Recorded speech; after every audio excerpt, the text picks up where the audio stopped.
Another high-profile Alabama player has apparently contemplated the idea of transferring. We'll talk all about it next, right here on SEC Country Live.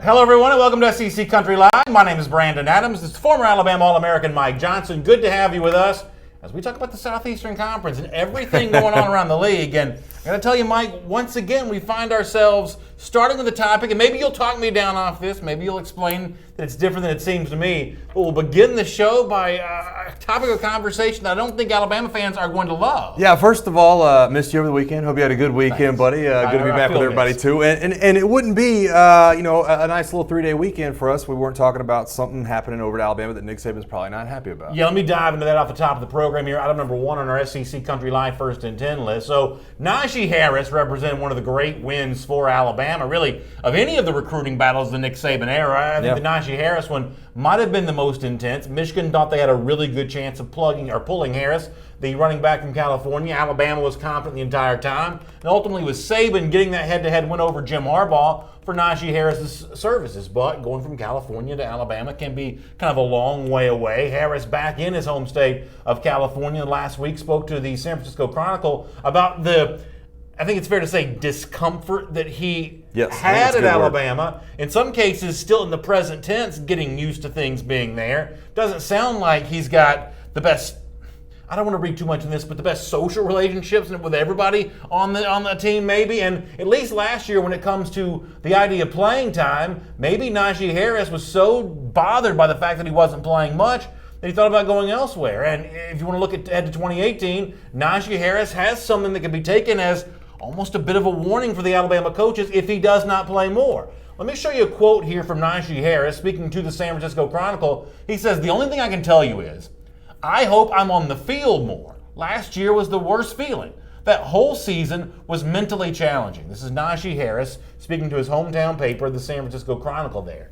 And you said this a moment ago, and I think you're 100% right about this. There is no way, and I mean no way, that Nick Saban could be happy about this at all. This does not feel like the kind of thing that was a sanctioned interview. Maybe it was, but it sort of feels like being done sort of around the auspices of the Alabama Communications Department. And I imagine there's a lot of upset people in Tuscaloosa about the comments from Harris, the fact that even Harris was interviewed here. This feels like sort of a going off the grid moment for Najee Harris a bit. I mean, you know the program far better than I do. What's your response to it? Yeah, there's going to be a response inside the locker room, definitely, from Josh Max and the SID over at Alabama, where he's going to have to say, look, if you're not getting the interview through us, if you're not being able to go through our office, then it's probably not an interview you want to do. It's something where they try to keep things in-house a lot of times. And I think there's a couple of different ways to look at this. First of all, I don't like Najee Harris saying it. I think that this is a look into how a lot of people feel. There's a ton of freshmen every year that feel this way. Hey, I'm not getting on the field. Hey, I'm not getting the playing time I want.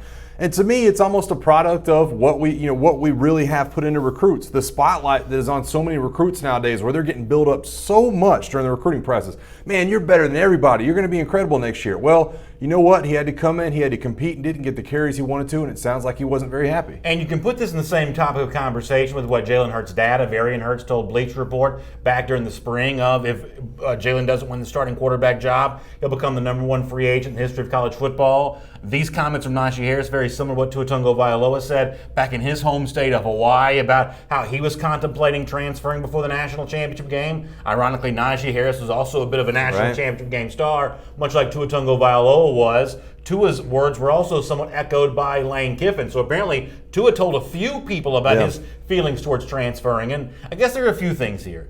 Is this just the byproduct of recruiting as talented a team as Alabama has recruited, that when you have a Damian Harris and a Brian Robinson and a Najee Harris and last year a Bo Scarborough, when you have all these guys in the same team at the same time, is that just too much talent from one position and upset, hurt feelings? Is that just sort of a natural byproduct of that? Running back, quarterback, linebacker, defensive line, all these other positions? Is this just a natural occurrence when you build a roster as talented as the one that Alabama has built? I think it definitely is. And I think, listen, obviously when you have as many running backs as Alabama has had in the last couple of years, and I think Bo Scarborough, I think Bo Scarborough's decision to go to the NFL was also a byproduct of this. I think he looked at a, absolute loaded, stable of running backs there at Alabama and thought, you know what, it's probably time for me to leave. It's probably time for me to get out of here because Najee Harris is coming. He is going to get a lot of these carries. And so I think that it's like I said, every freshman in college has this thought. It doesn't matter what program you're at, doesn't matter how many stars you had. You get there and you think, boy, you know what? I was told a bill of goods when I was being recruited. I was told that I was going to be this. I was told that I was going to be that. Some kids have to redshirt. Najee Harris didn't redshirt, but didn't get the carries he wanted to.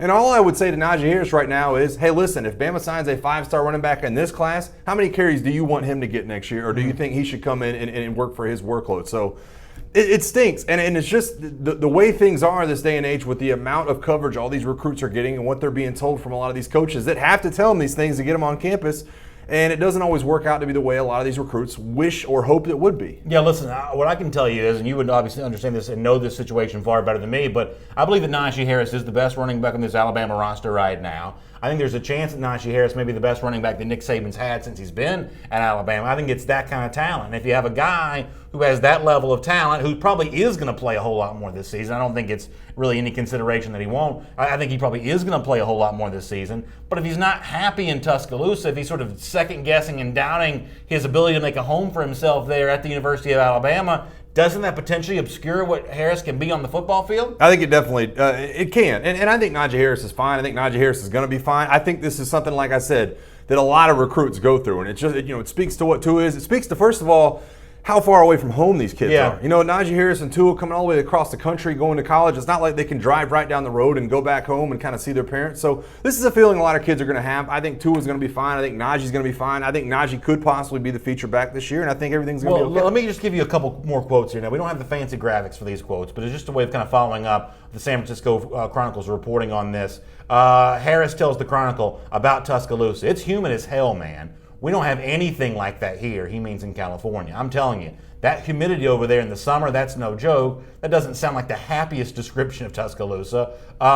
He says about Alabama, it's different. I'm still getting used to everything. It's a slower lifestyle than California. Once again, there's a way of taking that makes it sound like, are you happy at Alabama? And if you're going to be taking a beating and a pounding with these teammates every single day, or are you calling these guys brothers right now because that's what you seemingly want a running back to do with the other players on his roster? And I'm not so sure based on those quotes that's what Najee Harris is doing. I think there's an adjustment period, and I think that you probably felt so. Listen, I read an article a couple of months ago about Najee when he got back home after the national title game. He was like, yeah, I'm happy. I wish I got more carries. And I think it's just taken Najee a while to get back to kind of that mindset of, hey, I'm hungry. Hey, I'm willing to outwork anybody, and hey, I'm not going to let anything stop me. Here's the quote that may be the most problematic of all, once again from the San Francisco Chronicle. He says about himself, I don't go around dressing up all nice like a lot of people, designer chains, diamonds, gold, all that stuff, which is fine. But listen to this. He says, no, bro.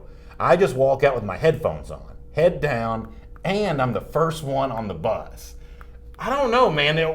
I mean, is he palling around with his teammates here, or has he got his headphones down, head down, and he's not hanging around the locker room first guy on the bus every single time? Once again, there's a way of reading that makes it sound not so great. I don't think, to me, that's not a shot at his friendship with his teammates. To me, it's about saying, hey, I don't want attention for playing. It's not about, getting the shine of being the guy on the field or being the starter on the Jumbotron at the beginning of the game. I think what he's saying is, listen, I show up for business on the football field. This is not a matter of me being a national household name. This is a matter of me showing up and being able to get what I've worked for on a football field. That's the way I read those comments. All right, we'll get some comments on this from you in the audience. Let me show you one more thing here when it comes to Najee Harris about what maybe kept him off the field a bit in his freshman season of 2017 when he needs to work on more from 2018. Alex Byington's a reporter that does a good job covering the Alabama Crimson Tide. He quoted Nick Saban from the ESPN telecast of the Alabama A-Day game, saying that on ESPN, Nick Saban just pointed out that the coaches are trying to get talented running back Najee Harris to play better when he doesn't have the ball, meaning he needs to improve on his pass blocking and protection, which is vital at Alabama. It's also vital at every school as well. And every superstar, hotshot freshman running back since time immemorial has been criticized for not being a good enough pass protector and the things you do when you don't have the football in your hand. that is every running back ever. Yeah. But is that a particular issue of concern for Najee Harris? I don't think so. And listen, if you're talking about a size, speed, strength combination, Najee Harris has it all, right? I mean, this guy's big. This guy's able to do. I think it's just understanding the offense. And how many times do we look at running backs that are on 2.47 or whatever it is? Boy, they run a 4.40. Boy, they can do this much. Boy, they had this many yards in high school. Well, guess what? Can they show up and pick up the linebacker blitz in the A gap? That's the biggest question to me. Can you get on the field? Can you step up in the blitz on third down? Because that's how you're going to find your way onto the field. Not running the ball through the A gap, but picking up that blitz. Chris McLeod, a good comment on Facebook, says, remember, Derrick Henry felt the same way in 2014. Now, I didn't necessarily remember that, but I'm not surprised necessarily to hear that when you come in, even a superstar player like Derrick Henry, who would go on to win the Heisman Trophy, that those first year there can be some homesickness there.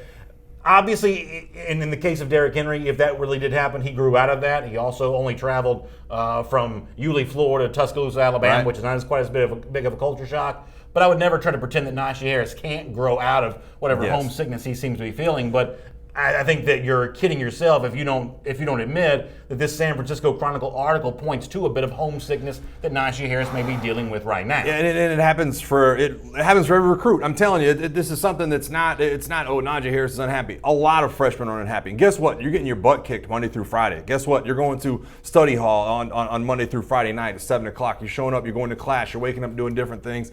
Najee Harris will be fine. Derrick Henry was the same way. I mean, he's sharing carries with T.J. Yeldon, and Alvin Kamara ended up leaving out of that class. And I mean, you name it. There's always been a stable of running backs at Alabama. And Najee Harris is the latest. Just be unhappy with what it is. But all I can say is the only thing Najee Harris can do is work harder and try to make sure that he does the right things in practice to get on the field. Jarrett Seeger says Najee Harris got to wait his turn just like everybody else, and they have had certainly a big stable of running backs there. But I do think you're going to see plenty of people who point to Najee Harris as maybe the most talented of this entire crop right now. Ryan Wright calls it fake news, and the problem here for an Alabama fan is that you can sort of put your head in the sand and pretend these things, quotes, didn't happen, but Harris spoke these himself. This is not media spin on this, and Mike wouldn't be inclined to do that anyway. These are words that Harris himself spoke. Right, so, I mean... Listen, I don't want to get on here and talk about Najee transfer. Trust me, as a Bama guy, it's the last thing I want to talk about. It's just not fake news. It is what it is. And notice my, my words here. I'm not telling you that Najee Harris is going to transfer. I assume that he won't.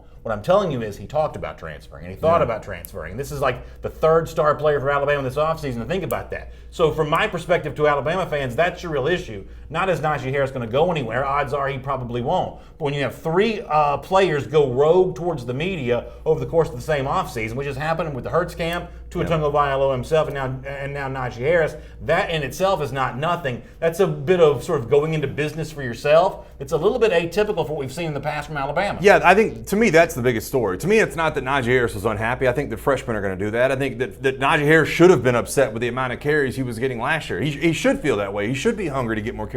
To me, the story is that Najee Harris is talking to the San Francisco Chronicle right here in the middle of July. I don't think that's anything that anybody associated with that team wants Bradley to do. Tyler Mann says, going back to the heat of Tuscaloosa, he says, that's why Jabril Peppers from Michigan said he didn't want to come to LSU. He said, quote, it's a whole different kind of hot down there. I think you could also add Isaiah Wilson, who struggled a bit during his true freshman season at Georgia in 2017. He's from Brooklyn, New York, and there is something to be said for that really, I'm talking about stifling humidity, the kind of humidity that makes you feel like I'm putting my hand in your face. It's miserable. If you're not used to that, and you're from Pensacola, I'm from Gainesville, Georgia, we're both pretty used to that humidity. If you're not used to that is a lot to deal with. And in California, especially Northern California, they just don't have that. No, I saw it every year. Yeah. Every year with the Falcons, we'd bring in draft picks, and they'd be from Washington, and they'd be from California, and every year they'd get to training camp in Atlanta and couldn't breathe for the first 2 or 3 weeks they were there. Last comment from me on this, and then we're going to change the subject. Bradley Fale says, I understand. Actually, let me get... I'm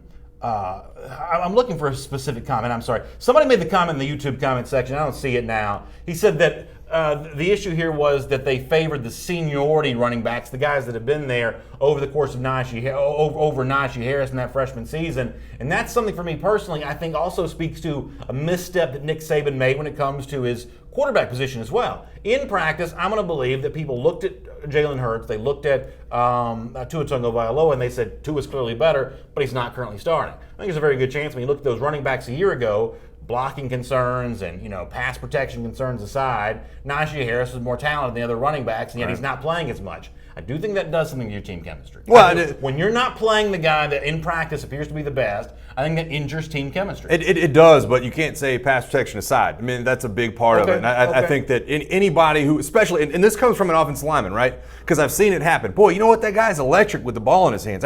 Can we get this guy a screen pass? Can we get the big guys out in front of him? And then they whiff on a block. And then all of a sudden they miss their assignment. And all of a sudden they come out of the huddle and go, man, I didn't hear the mic point there. I didn't see the blitz coming off the corner. And that's a big deal. Those plays right there, they're not just they're not just lost plays. They're not just sacks. Those are possible turnovers. Those are possible fumble recoveries. Those are possible everything else. The backs blocking, it's bigger than anything else the running backs do. Echoing Matt, Bradley Fail in the comment section says, I understand seniority, but when one guy is obviously better and putting in the work, he deserves the opportunity if the senior player is struggling. He kind of calls out Bo Scarborough here, Bradley Fail does, saying that Scarborough just wasn't getting it done last year. He wasn't the same player as he was in 2016, which is maybe partially what sort of led to the frustration on Najee Harris's part. And by the way, he didn't come up with these thoughts on his own. Someone was in his ear whispering and talking about it. I think so too, and I had the same frustration watching Bo Scarborough at times last year too. I love Bo Scarborough. I think that he turned it on a couple of years ago down the stretch. It really made him look very good. But for whatever reason, Bo Scarborough didn't mesh well with the blocking in front of him last year, and Najee Harris just did. Down the stretch, that's why you saw Najee Harris rush for 65, 70 yards against Georgia in that national title game. He meshed well with the blockers in front of him. All right, we got to pick up the pace here. Item number 2 on our SEC Country Live First and 10 list. Former 5-star wide receiver Demetrius Robertson, who chose Cal over Georgia in the spring of 2016, has decided he wants to leave Cal. He's announced his transfer plans. We now know when his commitment will be made and who his finalists are, based on a tweet here from Chiming In Media, the media entity that's going to produce the commitment video for a transfer. As Demetrius Robertson will announce this on Saturday with a video. The finalists here are Alabama, Georgia, Texas, and West Virginia. Now, Mike, I can speak to this on behalf of the Georgia fans here, who obviously sort of went down the road with Robertson a good bit in 2016, well past February signing day. Some Georgia fans are a bit frustrated here, despite the fact that Robertson's proven himself to be talented, not just in the high school ranks where he's a 5-star player, but in his freshman season in Cal in 2016, he had more than 700 yards receiving. He's a real viable deep threat, but some Georgia fans are we really going to go back down and do this all again? Maybe Alabama fans feel the same way, the other SEC school that's a finalist here. Do you think that Demetrius Robertson is likely worth this level of hype, this level of attention, and this level of work and effort on the part of the SEC coaches who are now chasing him down again? I mean, some people are going to say that a commitment video for a transfer may be a bit much. I tend to agree too, and you guys know I'm kind of harsh on some of these, commitments and doing all these things. So I just like the basic, video. If you want to put out a video, have your family in it, I'm committing here, have your teammates, whatever. It is a little bit interesting to me that, hey, I know my decision. I'm going to wait till Saturday. I'm going to wait till Friday. I'm going to get this video put together. But I do think that this is a guy that's talented enough that could be worth the wait. And I think he's going to Georgia, and I don't think there's any secret about it. He's from Georgia. Everybody I've talked to at Alabama thinks he's going to Georgia. I mean, there's no two ways about that. I think the reason he's worth the wait is because I start thinking about Jaden Hazelwood. I think about Dominic Blaylock. I start thinking about all the Tommy Bush, who they signed last year. I think about a possible, junior Jake Fromm or a possible sophomore Justin Fields and the passing attack you could be building a year from now with him at the lead of it. I think that's exciting. I think that's why it becomes worth the wait. Yeah, I mean, you talk about the other 2 5-star receivers. They're in the mix for 2019. Dominic Blaylock, who ironically, for those of you who are interested, is the son of the former NBA star Mookie Blaylock. Also, Jaden Hazelwood, who for now is the number 1 receiver in the country for 2019. When you can stockpile 3 guys that same position, that's a huge addition for a school like Georgia were it able to make that. So coming from the perspective of a Georgia fan, I absolutely believe that Demetrius Robertson's worth the wait. And you want to go back to the last 5 recruiting cycles, there have only been 4 schools who've been able to add more than 1 5-star receiver over the course of that time. And in Robertson's recruitment year of 2016, he was the only 5-star receiver in the country for that season. So this is a rare level of talent. It's unusual to have more than 1 guy at that level at the same position at one time. The schools that have done that are schools like Clemson, that's been the playoff 3 years in a row, Alabama, who's done it twice, of having 5-star receivers. You've also got LSU and USC, who haven't exactly lit the world on fire, but you get the point here overall, that when you can add 5-star receivers, it's a big time addition here. No, it definitely is. And when it's everything coming together too. And it's like, it could be a year off. Obviously he dealt with the injury last year. thinking about it being a year off, you're like, I don't know why we're putting out a video. I don't know why chiming in has a statement being put out. But when you do look a year in the future, like I said, you start adding up that wide receiver core and what it could look like with two pretty good quarterbacks. Could be very dangerous. And just for some context here for the Alabama fans who may be wondering what Demetrius Robertson brings to the table, your team of finalists for the announcement coming up here on Saturday. Back in 2016, despite the fact that Robertson didn't eventually sign with Georgia, and at the time that Kirby Smart spoke these words, he was an unsigned player all the way around. He had filled out grant in aid paperwork, which freed up Kirby Smart to speak on Demetrius Robertson. And back in 2016, Kirby talked about what he likes about Robertson and why he's still getting so much attention today. Here's Kirby Smart from 2 years ago. Fast. We need speed. But he's a really talented player that we've obviously recruited really hard. I've had a relationship with the kid since his 9th grade year, recruiting him at Alabama, and then coming here and continuing to recruit him. Coach Schumann's had a good relationship with him, so we think a lot of him talent-wise. He actually at times wanted to be a DB, and sometimes he goes back and forth on that. But he is a talented, fast guy. 10.5, 10.4, 100-meter guy that can really stretch the field. He's a competitor now. They tossed the ball to him in high school. So, he could get back there and do a lot of things that Coach Chaney used. Even when he was at Pitt and when he was at Tennessee, he used guys a lot of ways to get him the ball. So, he's a feature player.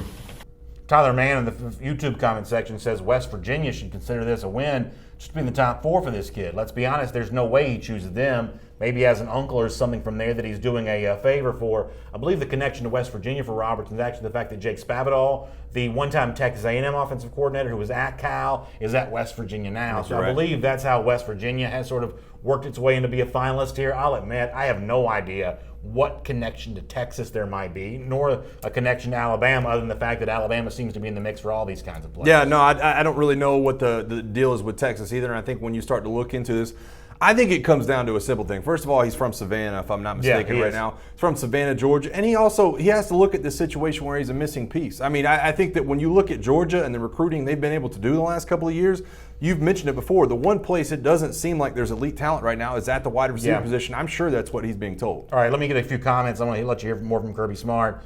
James Crump says he believes this is going to come down to a Alabama-Georgia battle here. Adam Norris in the comment section says he's not worth the trouble. And I've said this on my show in the morning, Dog Nation Daily, many times. These kind of comments from guys like Adam here, I understand where it comes from an emotional standpoint, but this is solely based on the irritation of the extra attention that Robertson's receiving as a player, and you just sort of laid out the credentials yourself. He's pretty clearly worth the trouble here. If you can add a 5-star receiver, you want to do it, no matter how many other 5-star receivers you might have. Yeah, no, and I think it works both ways too, right? I think that he looks at the roster at Georgia and looks at the quarterback situation and looks at everything, the offensive line that could be surrounding it, and says, you know what, I could really have an opportunity to flourish here if I wind up going down to Athens. Bo Molinari in a Facebook comment section sort of took a little bit of a umbrage with the idea that he's a big-time player based on the fact that he'd been at Cal. But while Cal may not be a hotshot program, Robertson's numbers in 2016, the last year he was healthy for a full season, I think that they very much speak for himself. John Pendergrass, and then on the other side of things, on the YouTube comment section, seems to think that he'd be a good addition for either Georgia or Alabama were they able to get him. As far as Georgia, they've been recruiting him the longest, and Kirby Smart talked about, first of all, how long it feels like they've been going after things with Robertson and exactly what they have been pitching him on. This is from 2016, but it's incredibly relevant here this week with Robertson making his announcement again on Saturday. Here's Kirby Smart. I feel like we've been pitching it for a long time, man.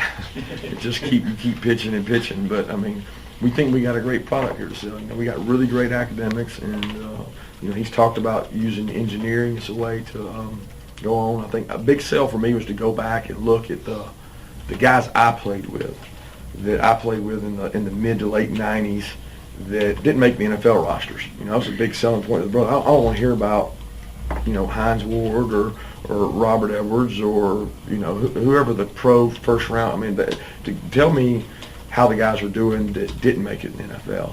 So we did a really intensive study and went through and found guys that were really successful and doing well in different fields. And I think that was a good sales pitch for him because he gets it now. James Robinson in our Facebook comment section, he's a big Texas A&M fan. He says, good luck with Jake Spavital at West Virginia. Every passing play is going to develop like a running play. James, I think, is very reminiscent of a lot of Texas A&M fans, both in terms of our comment section here and just A&M fans in general. They don't have the fondest memories of the Spavital era there in College Station. It's been interesting, too, to look at the West Virginia situation with Dana Holgorsen and Will Greer and everything good going on up there, and try to you try to find a root of it. You try to find what really has made this program good. But I kind of agree with Tyler Mann to the effect that they should be happy to be in this conversation right now. All right, item number 3 here on our SEC Country Live First and 10 list. If you want to go back to a couple of months ago when Auburn coach Gus Malzahn talked about the future of his team here in 2018, he knows how much of that future sort of rests on the shoulders of Jarrett Stidham. He's challenged Stidham to do a lot of things, as Stidham especially recovers from a shoulder injury that kept him out for most of spring practice. But he's also challenged Stidham to be a leader for this Auburn team, both during the away from coaches 7-on-7 voluntary work, and then when the practices begin coming up in a couple of weeks. In fact, here is Gus Malzahn from a month or so ago talking about the need for Stidham to show a lot of leadership here for Auburn in 2018. Take a listen to this. You got to have your leaders in the summer. He's one of our team leaders, and for them to be able to do everything, I think is very big. The coaches can only, we can be with them 2 hours a week with football-related things, and the rest of the time it's your leaders. And the fact that he has a year under his belt, he's one of our team leaders, and to be ready in the summer, I think that's going to be really big for us.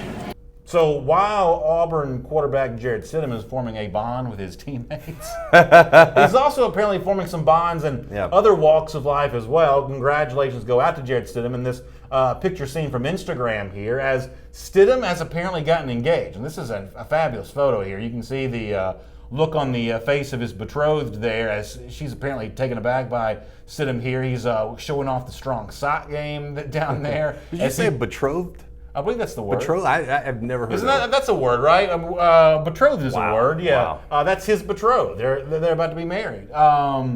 So he's getting engaged ahead of the 2018 season. Is this an issue at all? Absolutely not. No, I'm really excited for him, and I think that this dates back to his time at Baylor. I believe his fiance was a Baylor soccer player, if I'm not mistaken. Okay, good for them. And so, it dates back to the time. I think it's actually good news if you're an Auburn fan looking at it, saying, "Listen, this guy's not going to be burning up the bar scene, trying to find out." I think this is great news, really. I would agree with that. I have no problem with the Stidham decision here. I guess, first of all, to each his own. I can't put myself in Stidham's position. For my own kids, I sort of hope they don't get engaged while they're in college. But so from that standpoint, I guess I would. I did not take that route. Yeah, exactly. I mean, but you're right. It takes him out of the bar scene. Probably that's probably an issue. Is there any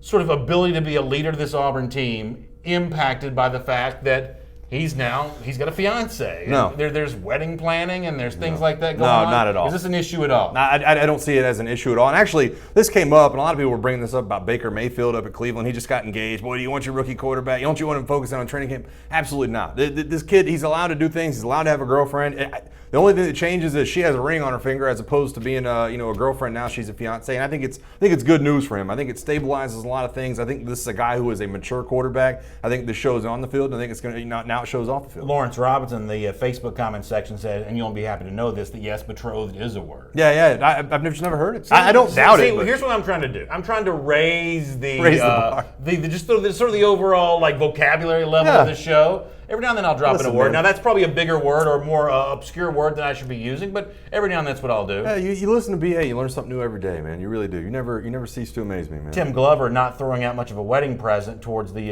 Stidham, says Auburn won't get to 10 wins this year. I mean, I guess that is going to be tough.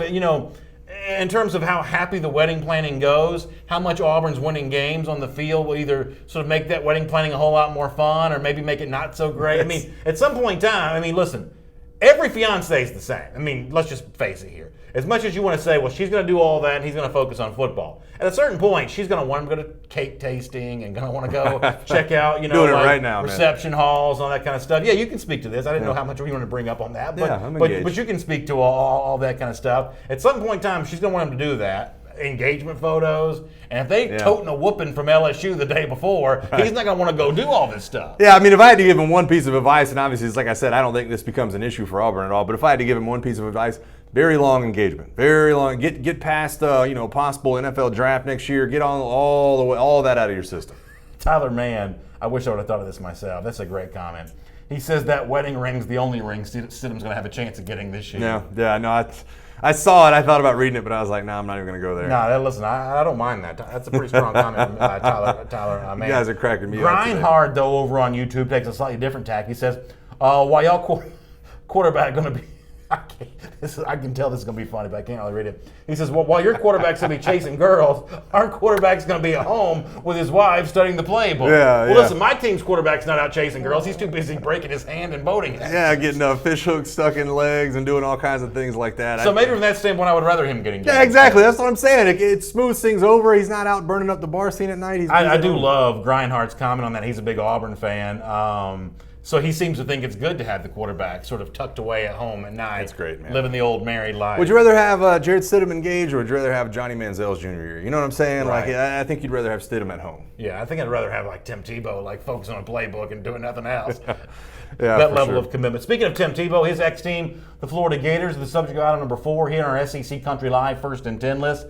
And I have got to tell you that there's a little bit of drama coming from Florida. No surprise there. Wide receiver, the position, also kind of no surprise there, given the fact that this is where a lot of the, if you'll dare me say, the diva-ish behavior kind of comes from time to time around football. A couple of examples of that from Florida, from the 2018 class, and maybe a would-be member of the 2019 class. We've all kind of talked about here on the show the fact that Florida, not off to the most rousing start with its 2019 recruiting. Florida's been outside the top 30 according to the 24/7 Sports Composite Team ranking, and current 2018 signee Jacob Copeland thinks he knows what at least one issue might be with the 2019 class at his position, wide receiver. Here's what he put out on Twitter, and I assume we're going to have to grab this quick because I thought he'd delete it. Copeland has not deleted the tweet, at least as of press time, as they like to say. I don't know what that means, but Copeland goes out and tweets this, that top 2019 receivers don't want to come to Florida because they're scared to compete. And then he gives you what it looks to be a trash emoji, a peace sign emoji, and then I guess I'm not going to say any more. I think you've already said enough if you're Jacob Copeland. Zip the lips. This, by the way, a player that just arrived on campus last week, and he was sort of met with some fanfare when he got to campus. We covered that story a week ago here on SEC Country Live. He's essentially what appears to me calling 2019 wide receivers trash and saying they don't want to compete. This can't be good, right? No, this is and this is what happens. And you hear the comments coming out of the wide receiver that that Jacob Copeland's talking to, and it's hey, they said that a lot of the receivers down there can't comprehend the playbook under Dan Mullen. We're going to get to that. We're going to get to that. To me, and it's like I'm not going to dive out in front of it. This is exactly what we were talking about with Najee Harris, and it's not like these are along the same lines, but it's the way that recruiting is nowadays. That you really have to promise these kids something. And you go out and probably talk more than you should to a lot of these kids that are just teenagers. Bull Gator on YouTube says, I love you, Jacob Copeland, but calm down on that. Brooks Glanton also checking in on YouTube today. We certainly appreciate that. Cliff Nelson says, Dan Mullen needs to tighten the reins on these players. And I guess that's what I would ask along Cliff Nelson's idea, and even Bull Gator, a Florida fan, having a little bit of an issue with Jacob Copeland. Why is it that under multiple coaches now, we've seen this kind of stuff be an issue at Florida in a way that's not really an issue for other programs? And last year you'd say, well, Jim McElwain just wasn't running a tight enough ship, with Chauncey Gardner saying the stuff that he said, and Marco Wilson and Jalen Tabor saying the stuff they said ahead of the 2016 season. That was just Jim McElwain. He's sort of a lax disciplinarian. That was his issue then. Well, Dan Mullen's a brand new coach, and yet you still see tweets coming from what maybe one of Florida star players in Jacob Copeland. You don't really see this from other SEC schools. What is about that culture that sort of brings this about? Yeah, I think it's these two particular coaches. And listen, I trust Dan Mullen in the long run at Florida. I loved Jim McElwain from my time with him, but these are not the disciplinarian coaches like you've grown, to see, Nick Saban and Kirby Smart and some of the other guys. This is a Dan Mullen who's going to play dodgeball at the rec center. You know what I mean? Like, this is a Dan Mullen who's showing up at the frat house and doing it. And so some of these players, and especially a guy that just showed up a week ago, start feeling kind of lax about some of the things down there. And I guarantee you, somebody's in Jacob Copeland's ear right now saying, hey, listen, I don't care what you're doing right now. We are better with a better roster, and I don't care what you have to do to keep a lid on it, but this is not a good look for you. Also on YouTube, Morgan Recton, who's also a Florida fan, says most people will have to seek production on the field in terms of making a decision to commit to Florida. It won't stay like this outside the top 30, but a good showing on the field will go a long way. I agree. That's Morgan Recton, a Florida fan, and one of those maybe would-be additions to the 2019 class who's looking to see performance on the field is Micah Pittman. But here's Trey Wallace, a very good SEC reporter who writes for his own site, The Read Optional, also does some radio there in Knoxville, Tennessee. Trey Wallace got some confirmation on some pretty volatile comments about Micah Pittman and what Florida coaches apparently told him. Let me show you the tweet here from Trey Wallace, which includes what is apparently a quote from Micah Pittman, who says that, this is Pittman speaking, Florida got those two 2018 recruits who were highly recruited, Jacob Copeland and Justin Watkins, and they got two transfers. but they were telling me I can compete right away. They were telling me they had a bunch of talented guys who can't see the field because they don't have it mentally in the head. Just dudes who can't get the plays down, concepts, coverages, that kind of stuff. Trey Wallace, according to this tweet, apparently got confirmation from Micah Pittman that it is indeed what the Florida coaches told him. In a way, that's worse than what Jacob Copeland said about the 2019 receivers. You got Pittman trashing receivers that are currently on the roster. Where are we going with all of this? Yeah, I think that's what makes this very, very interesting to me is you got Jacob Copeland. Listen, somebody's going to have to talk to Jacob Copeland, right? Somebody's going to have to walk up to Jacob Copeland, be it the wide receiver coach or the offensive coordinator or Dan Mullen himself and say, hey, listen, you can't be putting out stuff like this. You got to make sure you take tweets by, think before you hit send. And then he's going to turn around and say, hey, did you tell this kid that I can't, look into the playbook, that all of a sudden I'm not developing as a wide receiver because I don't know the plays? Is that what you're really telling people out there? I think that's going to be a really interesting conversation. The other thing that kind of comes to mind for me on all this is like the second time in a week we've seen coaches sort of called out for what they've said privately to recruits. I'm actually sort of surprised this doesn't happen more often because Micah Pittman can't be the only guy who's ever been told, if we're going to assume that Dan Mullen and his staff really said this, that even though we just added like 4 really top flight wide receivers, we still need you really bad. The same way that Leon O'Neal kind of called out Clemson defensive coordinator Brent Venables last week. I'm surprised more recruits don't go public with, you won't even believe what so-and-so just promised me. That never seems to happen. It's happened twice within the last week. Yeah. I'm surprised this kind of thing doesn't happen more. I am too, and it does, we brought this up last week a little bit. It reminds you of the Tate Martell, Nick Starkel conversation that Nick Starkel decided to tweet out because Tate Martell was talking trash about him not being good enough to play at Texas. That's right. That's a good example. It's very reminiscent of that entire situation. Bo Molinari also reminding us that Jacob Copeland's the same one who had the kind of botched commitment ceremony when he picked Florida. His mom sort of walked off and stormed off the not stage. Happy about it.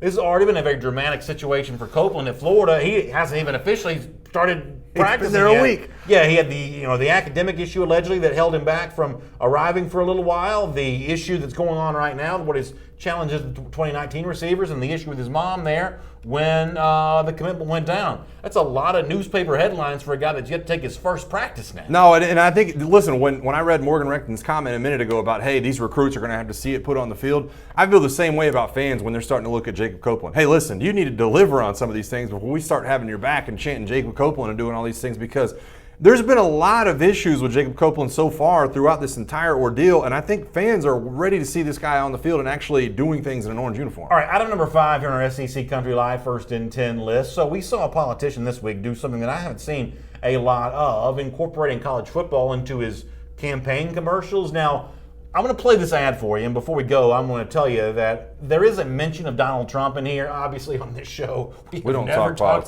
politics. We're not going to do that today. But the way in which this guy also trolls former Tennessee coach Butch Jones for our audience and reminding me, I think it's pretty interesting. So watch this and see if you think this looks like an effective campaign ad. Butch Jones and the brick by brick mantra of the past. Apparently, that's fodder for joking and for trolling in Tennessee now. Take a look at this.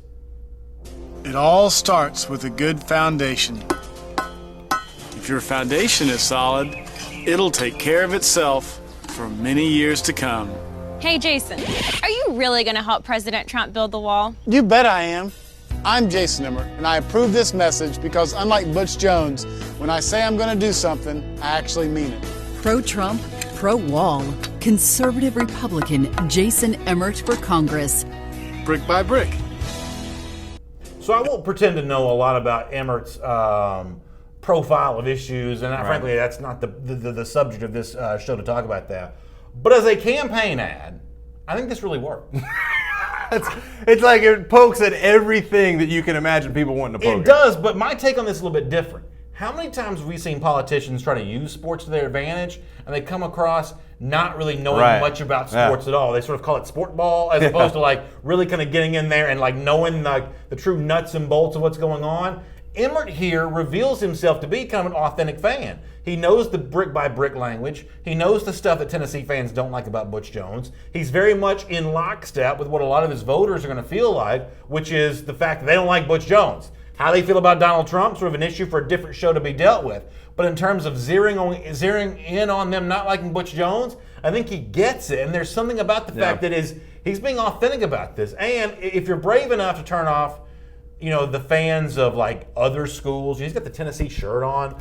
there's a certain level of. Yeah. I'm not trying to be both a Vanderbilt fan and a Tennessee fan. I'm solely a Vols fan here. I got to tell you, I don't mind that campaign ad, politics aside. Yeah, politics aside, and the fact that he's willing to go there, and it's just how strongly you go in. And I mentioned this a ton of times before. We would have, when we did the show last year, we'd have Tennessee almost apologist, in the way that, hey, listen, Butch Jones, I know he's not this, but, we've had top 25 teams, and he's turned around a program that had no talent, and he brought in some talented players and did some good things. And yet, this is where we're at from a year ago. You know what I mean? I think that's what's so crazy about watching this ad is we went all the way from maybe Butch Jones can get it turned around to you have politicians slamming this guy in East Tennessee for what he was and what he was not able to do as Tennessee coach. Stephen Early says, is the trash can transferring? I was hoping he would stay for another year. So obviously that's another one of those Butch Jones isms that gets talked about a lot. Galen Jacobs in our Facebook comment section called the ad kind of gimmicky. But here's the thing. I mean, I don't care which side you're on politically. We've seen politics essentially become pro wrestling. Yeah, and so, it's crazy. I mean, if you don't have a gimmick these days, you're sort of out of business when it comes to that. At least this guy's sort of leading with his chin in terms of what he wants his gimmick to be. That's what I think is so incredible about it is he's not trying, this is not an attempt at being like a middle of the road kind of thing or not trying to push anybody, too far to one side or the other. This is him jumping in with both feet and saying, this is what I am. I hate Butch Jones. I hate what he did to Tennessee. I'm a Vols fan, and this is what I want from politics. Yeah. If anything, he may be uniting some people from both sides of the aisle there in the volunteer state. There's one thing we can agree on, by God. It's that Tennessee football hasn't been good listen, enough. I don't mind that at all. By the way, Willie Gray in the Facebook comment section says Tennessee beats Florida this year. You heard it here first. Can you imagine? That would be, I mean, you and I both talked about before about how big of a deal we think the Florida-Tennessee game is this year. But I think the assumption here is that Florida's a slight favorite in the game. The bigger headline-grabbing moment would be if Tennessee were to beat Florida. That'd be the bigger headline. I think it would definitely be a bigger win for Tennessee. I think it's going to be tough because I don't think Tennessee has the talent right now that they're probably going to have in a couple of years if Jeremy Pruitt continues to recruit in the way you think he could and Dan Mullen continues kind of on the trajectory that he's at in Gainesville right now. But I think that if Jeremy Pruitt is able to get over the hump and beat that Florida team this year, I think there's going to be a lot of – and I'm with you where I think it'd be a bigger win for Tennessee, but I think this would be a slam door in the face of a lot of Florida fans to say, listen, I thought that we were on track to be able to turn some things around this year and finally win some games and get some recruits on board. It's not going to happen if Tennessee wins that game. James Robinson also has a funny line about Butch Jones in the Facebook comment section. He says, does Butch Jones even need trolling at this point? I mean, the only wall being built in Tennessee right now is between themselves and the win column. Yeah, that's a pretty funny line. Yeah, that's good stuff. I don't mind that. All right, item number 6 here on our SEC Country Live first and 10 list.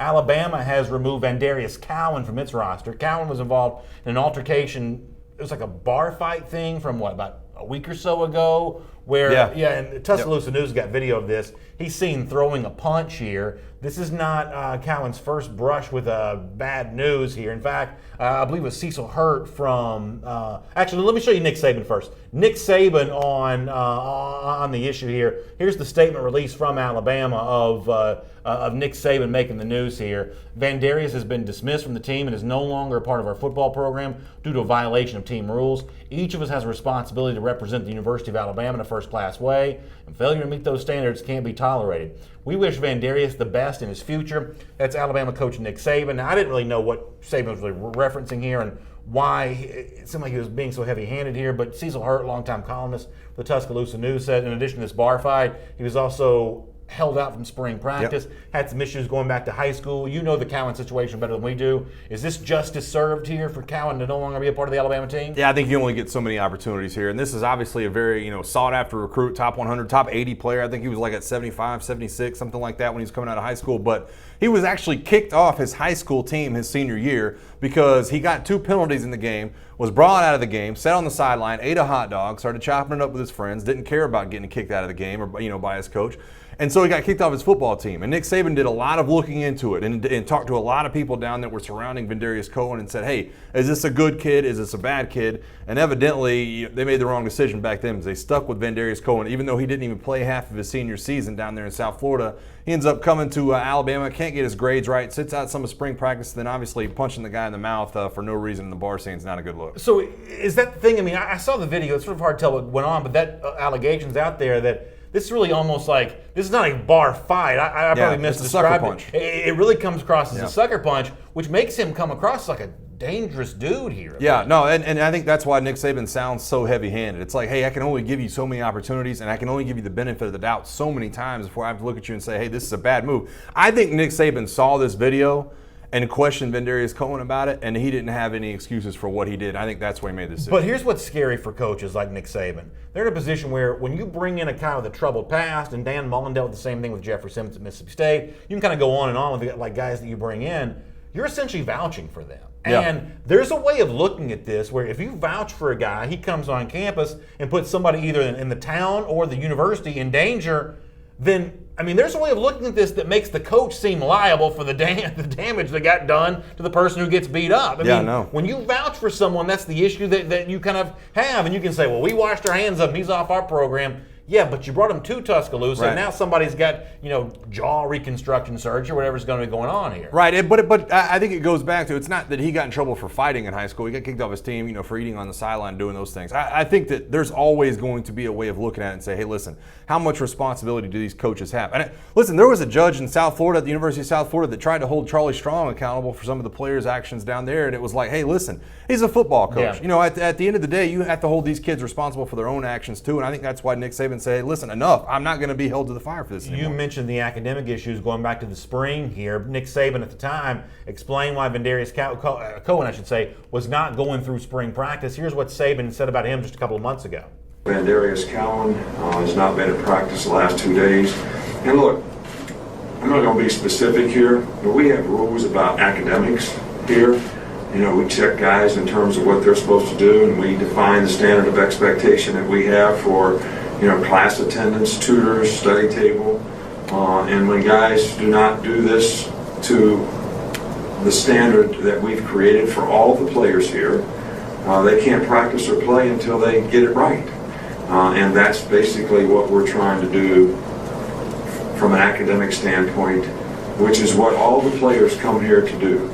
And we want to create the right habits for them so that they can get an education and develop a career off the field.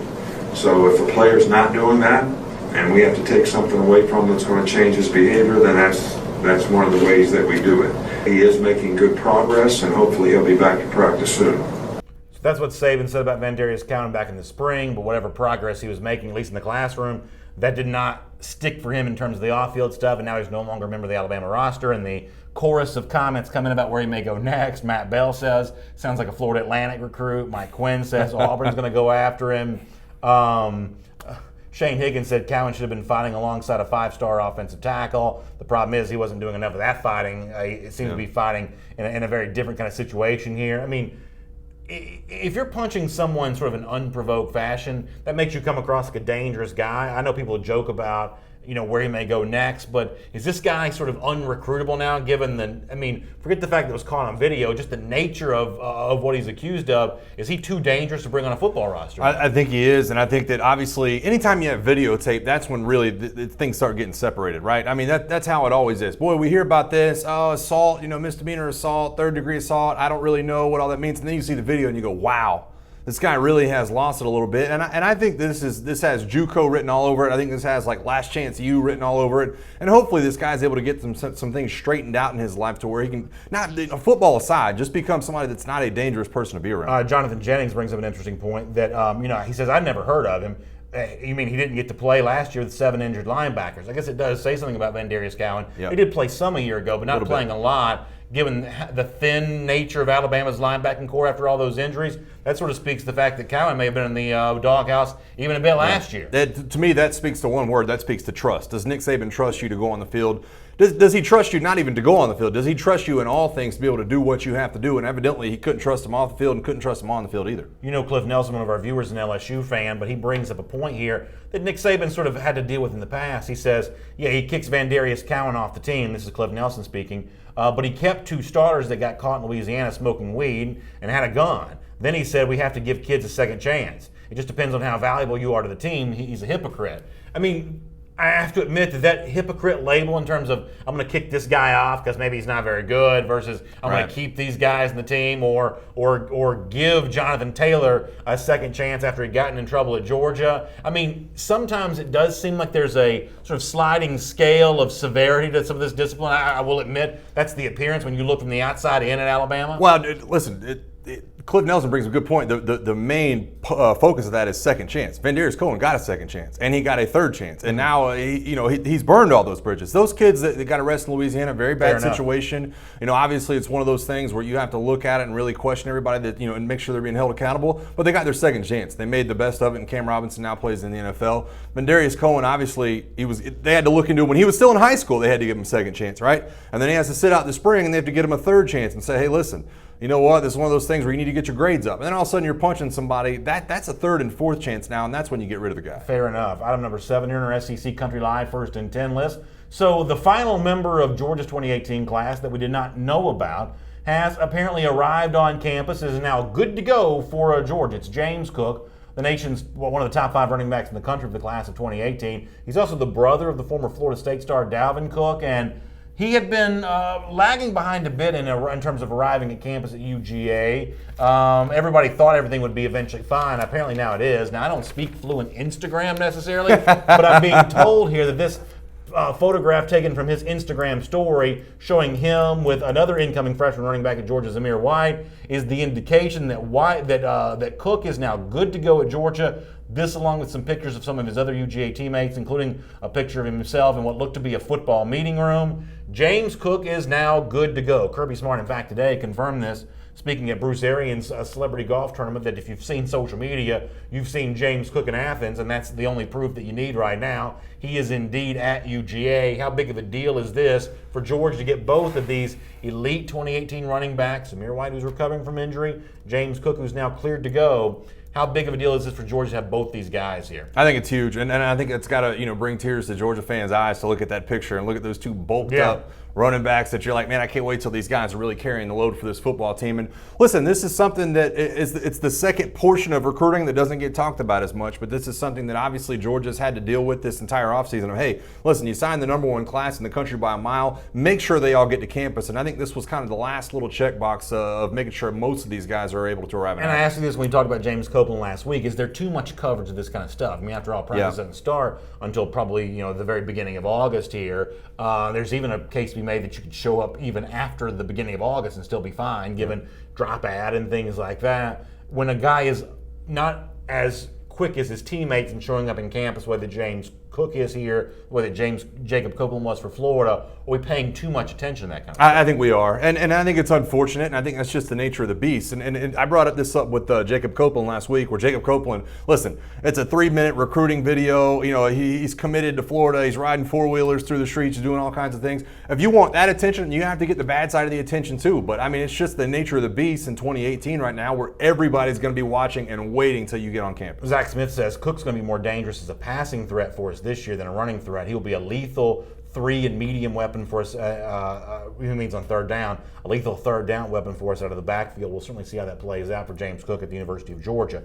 How about item number 8 here on our SEC Country Live First and 10 list? And we have seen a lot of success from Texas A&M coach Jimbo Fisher when it comes to the 2019 recruiting trail, specifically in the defensive backfield. One of the latest to sign up for the Aggies 2019 class is Eric Young, who had a pretty cool recruiting video, commitment video, published by our friends over at TexAgs.com. Here's a little bit of A&M adding another big-time addition to its 2019 class. Take a look at this.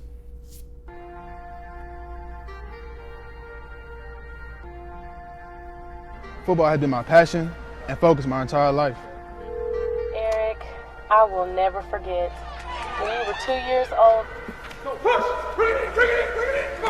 You took off your shoes and you started running the track nonstop. And at that moment, the entire basketball game stopped, and me and your dad ran to each other and chest bumped because we knew we had a superstar athlete on our hands. Yeah. So anyway, you kind of get the picture here. Like a lot of these videos, it eventually leads to him pledging his allegiance to Texas A&M for the class of 2019. This is a big-time defensive back addition. A&M's had a lot of success at that position in particular. How big is this for Jimbo Fisher here? I think it's huge. I mean, add this to Bryant Williams, add this to Bobby Wolf, who is reportedly one of his good friends. You're building something that people are focusing on, right? I mean, you see these classes that come in and they become big deals. Texas A&M right now is nipping on the heels of what Alabama's trying to do. I mean, they're number 2 in the nation in recruiting right now. They're not that far off Alabama. I think they have 20 commits right now. They've got a very, very good class. The one thing I do agree with, though, that Bud Elliott from SB Nation has talked about, that while they may have 20 commits, they also have like 10 or 11 guys right now who are 3-star commits. Bud Elliott's phrasing on this, I think, is really appropriate. He says that can put a ceiling on your class. Yeah. You know, Oh, yeah. If all of those double-digit 3-stars stay in the class, it's going to be hard for A&M to sort of rival what Georgia and Alabama and some of those SEC teams are likely to do. Maybe even what. By the way, LSU is dealing with the same thing right now. LSU is very 3-star heavy. And listen, some of the guys that are sort of placeholders in the early positions of the recruiting cycle aren't seemingly there come December, February. Maybe the same thing happens with Texas A&M, but I think Bud Elliott's phrasing this is appropriate, that you do have a ceiling on your class as long as you're holding on to double-digit 3-star commits. Well, I think it's important, though, to build up that momentum. And obviously, I think, when you're an A&M fan and you look at it and you say these 3-star guys might not be that impactful early on, but you're building the depth that Texas A&M they seemingly have not had. These are depth pieces to be able to go ahead and get some of those 3-star guys. And you're also, listen, when you talk about Brian Williams and Kenyon Green, I mean, those are top-heavy guys, too. We're talking about a couple of 5-star prospects, too, and we're not even close to being over in this recruiting class. I'm looking to wonder, and I thought this is the road you're going to go down. I'm sitting there wondering if Jimbo is not going to do some of this. At the end, you have to make some decisions. All of a sudden, there's some decommitments at the end of this class. How is Jimbo Fisher going to be able to massage this class as we move into October, November, and December to make sure he gets his guys on campus? Well, I think some of those, we've seen this in the SEC a lot lately where these guys just have a tendency to sort of cycle out, and maybe Jimbo Fisher does that, maybe he doesn't. But and players see the writing on the wall. When they see other guys coming in, they realize, you know what? My comfort in this class is not what it once was. I'm not getting as much love shown to me, and maybe when I look at the future depth charts, I don't like where I fit in on this. You may have to see some of that at Texas A&M eventually. Yeah, you're going to see, the blue shirt label, the gray shirt label, a lot of those different things are going to start to come out in Jimbo. All right, let's move on here. Item number 9 here on our SEC Country Live First and 10 list. So I thought it was kind of an interesting piece from USA Today about coaches on the hot seat around the country. And the SEC is one of those leagues where you think of a lot of hot seat coaches every single year because of the volatile nature of the league. But according to Paul Meyerberg, the writer here, just one SEC coach makes the hot seat list from USA Today. Let me show you the name. It's Missouri coach Barry Odom. Here's what Meyerberg writes about him. Odom should get some praise for his in-season turnaround last fall, although it did come with an asterisk.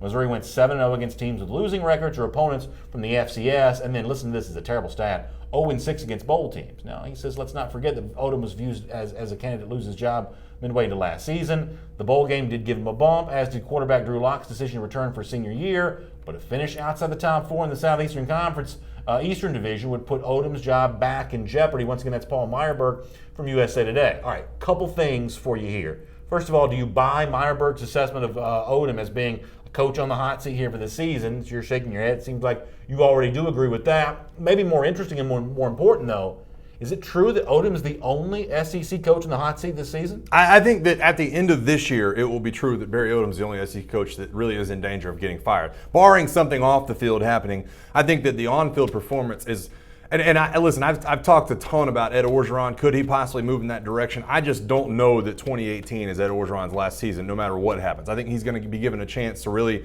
see the end of Joe Burrow's career, see the end of some other things that are going on right there. But going back to the Barry Odom spot, this is exactly what I was saying about the apologists that we were getting from Mike Griffith and some of the other people last year about Butch Jones at Tennessee.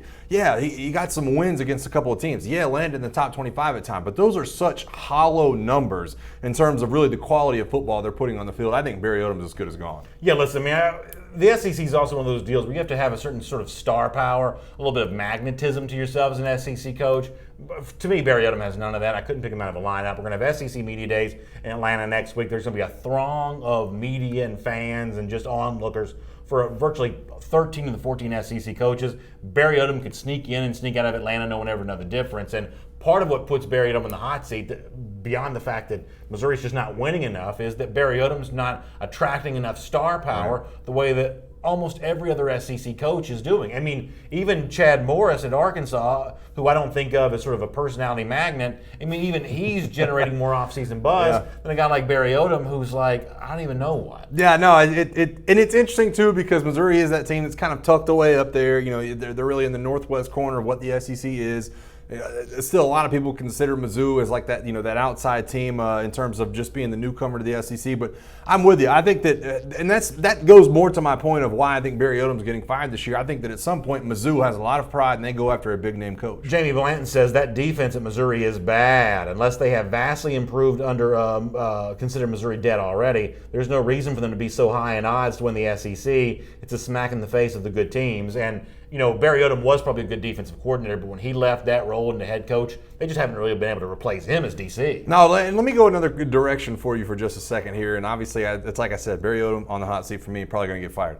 Would Lane Kiffin take that job at Missouri, and do you hope that he does? Listen, I think Kiffin's one of those guys that's just, his power outside the league right now gives him a chance to sort of say whatever he wants. I still don't think that Kiffin's presidential enough to be an SEC head coach. Let me ask you this. Would you be excited if Josh Heupel took the job back at Missouri? That's an interesting thing to watch for a guy that had been offensive coordinator a year before, but he's also going to have to show that he can be sort of that big personality as more than just a play caller. Yep. You got to be the big personality here. It's a big room to fill, and these SEC media availabilities and things like that. Heupel's got to show he's got a little bass in his voice. That's the job he wants. No, I think you're going to have to see some of the growth this year, but I'm just not ruling out the Gus Malzahn transfer. Hey, I'm going to go away for a year, and then I'm going to come back as a head coach. All right, item number 10 on our SEC Country Live First and 10 list. I think this is really funny. The folks over at Reddit, which is a terrific college football message board site, that's essentially a message board for everything, but the college football version of this, they took some of the technology that's out there and they sort of combined current football coaches' faces with like older guys' faces to sort of figure out what these SEC coaches and coaches around college football might look like when they get old. This is a thread worth seeing the entire thing for because a lot of these are very funny. We picked out a couple just sort of give you a taste of it. Let me show you the first one here. Take a look at Clemson coach Dabo Swinney. I think this is hilarious. I mean, can you see that being what Dabo Swinney looks like as an old man? And then he got his hair thinned out a little bit. I mean, that's perfect for him, man. I mean, that looks exactly like the old version of Dabo Swinney. That's almost creepy. That is almost creepy how well. You think that's creepy? You mentioned Lane Kiffin before. How about Lane Kiffin, the older version of Lane Kiffin here, at least as imagined by the Reddit college football site? I also think this one's pretty good. It looks like a train conductor, maybe. He does. He looks like a guy that should have a monocle, like worried about the train being 5 minutes late. Yeah, he does. I love the second chin there. That's almost like the best part of that. Although that may actually be Kiffin's second chin. Just about to say that. Yeah, Lane's not as thin as he used to be. But at least for me personally, I saved the best for last. I think this is so funny. I hope you think it's as funny as I do. I hope you all think it's as funny. Take a look at this Reddit rendition of what Kirby Smart will look like when he's older. Good. I mean, Lord, like that is spot on. That to me nails it right there. Like I could see Kirby Smart as he's been Georgia coach for like 28 years. Yeah. Man, that's almost creepy. That's so spot on. I mean, that's really something. That's really I wonder good. what he thinks of that. Yeah, that just looks like a guy that's got like hair growing out of his ears, like the whole. Really like does. That's just so perfect. People are saying he should take the athletic director's job or something like that. They're trying to politely sort of bring in the next coach. I'm not even sure who it would be. Yeah, Chris Lowe's calling 80-year-old Chris Lowe's asking who's gonna how much longer he's got there. I think that's really funny. All right, that's good. Here on SEC Country Live, we're always looking to close the show the same way every day. We're always looking for champions of life. Today it comes from right here around SEC Country in one of the towns that watches our show, maybe more than any other, down in Jacksonville, Florida. The baseball team, minor league team in Jacksonville, is known as the Jumbo Shrimp. It's the Jacksonville Jumbo Shrimp. And one of their broadcasters, their radio broadcasters, calling the game the other night, foul ball comes into the press box where he's sitting and totally smashes his computer. I know we have the photo of this to show. It comes from the broadcaster's Twitter feed. We'll show you the photo here. Do we have the audio we can also play of this? We've got the audio on that. Take a listen to what happens when the foul ball gets a little too close to comfort for Roger Hoover, the Jacksonville Jumbo Shrimp play-by-play man. Take a listen to this. Righty on lefty, first pitch by Duval. Swing, and that's foul. Straight back and off my computer. Oh my goodness. This is great. That is great. Listen.